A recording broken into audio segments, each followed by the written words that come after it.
இன்றைக்கி நான் எடுத்துக்கொண்ட தலைப்பு வந்து கோபியர் அப்படின்றது. இந்த ராமாயணத்துலலாம் வந்து ராமனுடைய சில ரொமான்டிக் சீன்லலாம் கோபியர்னு சொல்லுவாங்க. இங்கே கூட நம்ம கோபியர்கள் வந்துட்டால் அப்புறம் உனக்கு ரொம்ப மகிழ்ச்சி தான் அப்படின்வாங்க. கோபியர்கள்ன்றது வயசு பிள்ளைகளை சொல்கிறது அப்படின்ற மாதிரி இருக்கும்.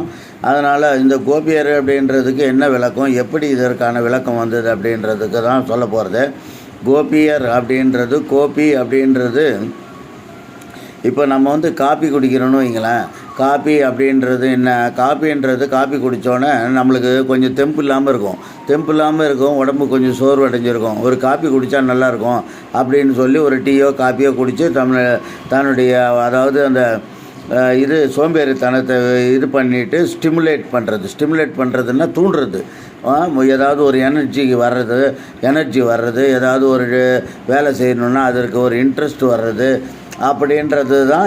இதுக்காக தான் ஒரு டீயை குடிக்கிறாங்க, டீயோ காப்பி அப்படின்றது. இந்த காப்பி அப்படின்றது தான் கோபி அப்படின்னு சொல்லலாம். ஏன்னா இந்த கோபி அப்படின்றத பாருங்கள், அதாவது கோபியர் அப்படின்றது என்னடான்னா, ஒரு பெண் வந்து ஒரு நல்ல இளம் பெண்ணு அழகாக இருக்கிறா பார்க்குறதுக்கு அப்படின்னா, வயசானவன்லேருந்து வயசு பசங்கள்லேருந்து எல்லாருமே அதை பார்க்கும்போது அவனுக்குள்ள ஒரு தனி உணர்ச்சிகள், அவனுக்குள்ள ஒரு அதாவது ஆர்வம், ஒரு எனர்ஜி, ஒரு ஸ்டிமுலேட்டு இப்படி ஆகும்.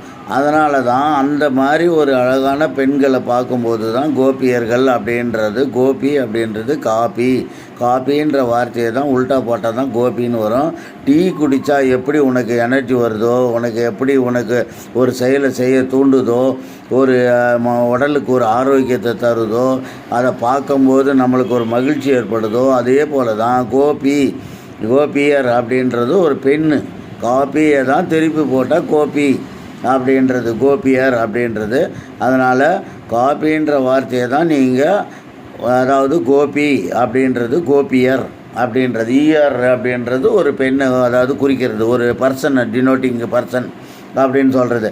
இப்போ அதே ஹிந்தியில் கூட பாருங்கள், காப்பியை கபின்னுவான், கபி அப்படின்வான். கபி அப்படின்னா அதே தான். அந்த காப்பின்றதை நாம் வந்து லாங் டியூடில் சொல்கிறோம், ஹிந்தியில் வரும்போது ஷார்ட் டியூடில் சொல்லுவாங்க.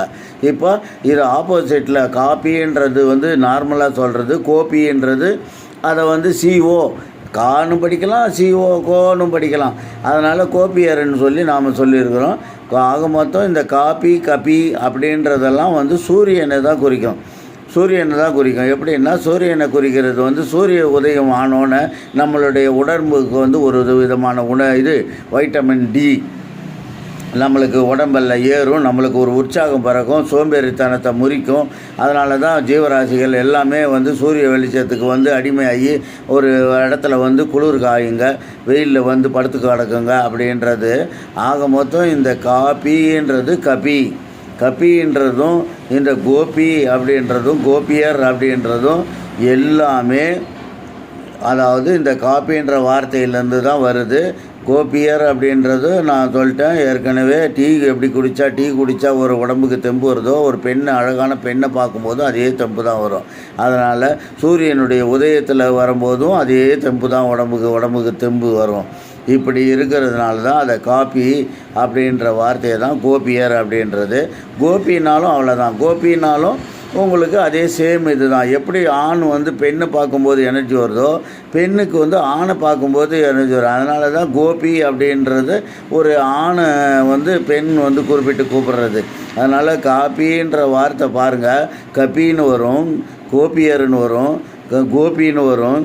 இப்படி பல்வேறுபட்ட பெயர் மாறுமே தப்ப, ஆனால் அதற்குள்ளே இருக்கிறது எல்லாமே நம்மளுடைய உணர்ச்சி, நம்மளுடைய சந்தோஷம், நம்மளுடைய மகிழ்ச்சி, நம்மளுக்கு எனர்ஜி, இப்படி எல்லாத்தையும் கொடுக்கக்கூடியது தான் இதனுடைய மீனிங்.